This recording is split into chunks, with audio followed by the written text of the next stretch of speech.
Hello everyone, I'm Queenie P. Toledo, BA Ed 1, 3FE. This is my report about travel of Rizal in Europe.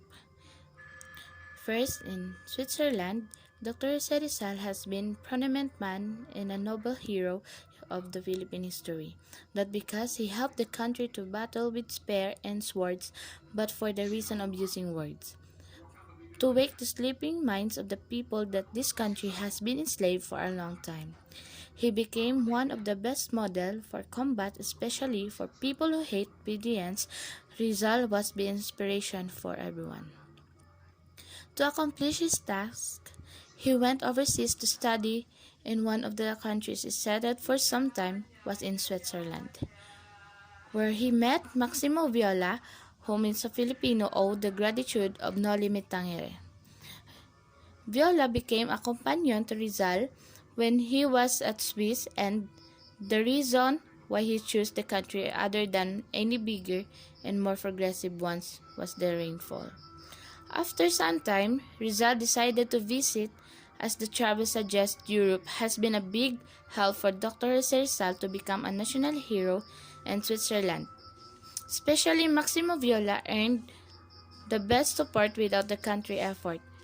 Philippines should have been moved of a slave by now done. Somehow a free country, this journey of Rizal contribute a lot more to our freedom, and this will remain in the Philippines treasure forever. Second was Zeus Canal. Zeus Canal, where Rizal Miguel Carlos de la Torre gave the liberalism and freedom of speech. Why Zeus Canal? Rizal in Paris to Blue Pyramid around Bastille Day to his first homecoming. Rizal was impressed in the beautiful moonlight, which reminded him of Calamba and his family.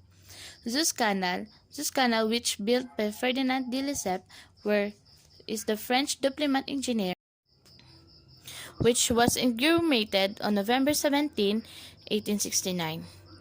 Third was Barcelona. Rizal arrived at Barcelona in board in the Fonda de España in June 16, 1882. In June 23, 1882, in a letter, Rizal related to his parents his experiencing during his trip from Port Said to Barcelona. In the same letter, he requested them to send him a birth certificate and the statement showing that he had parents in the Philippines. August 18, 1882, P. Licencio Lopez of Calamba issued a certificate copy of Rizal birth certificate. His article, Amor Patrio, was published in the Diarong Tagalog, a Manila newspaper edited by Basilio Teodoro. This was the first article he was wrote abroad. After his medical studies at the University of Santo Tomas, Rizal left the Philippines on May 3, 1882 and arrived in Madrid in September 1882. He took courses in medicine in Universidad Central de Madrid as well as painting at Real Academia de Bellas Artes de San Fernando and Camille Alcalá. Fourth was Paris, France. Shortly after terminating his study at the Central University of Madrid, Rizal went to Paris in order to acquire more knowledge in ophthalmology. He stopped at Barcelona to visit his friend Maximo Viola, a medical student and a member of rich family of San Miguel, Bulacan. Rizal had detailed description of the place wherein he found interest and excitement. In Paris, he toured the National Panorama, a huge building constructed in 1885 designed for diverse exhibition of art and trades. Rizal went to Paris in Germany to specialize in ophthalmology. He chose this branch because he wanted to cure his mother's eyes. He served as an assistant to the famous oculist of Europe. Jose Rizal stayed in such as the Hotel in Paris, as well as the building currently occupied by Hotel Aramis in 124. Rizal in Germany. Dr. Jose Rizal's affection for Germany and its people is evident in his many travels in his scientific mother country.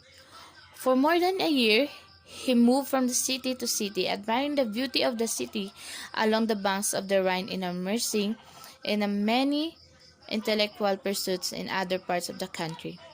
Berlin, the capital, is where the Rizal most pivotal literary work, Noli Me Tangere, first came off the press, eventually paving the way for Filipinos' pursuits of independence from Spain.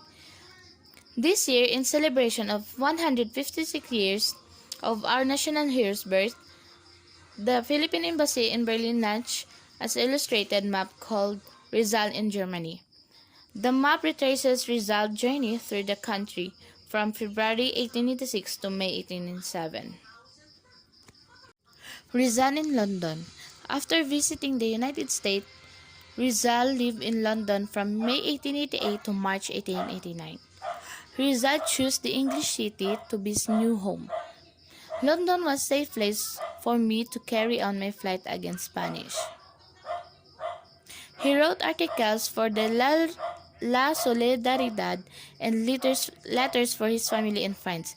He spent part of his time in medical clinic. He had gymnastics and gymnasium in Target, practicing fencing at the armory. He planned living in Brussels at the end of the month. His family lost the cases in Calamba against the fires, and Fasciano elevated the case to the Supreme Court in Madrid.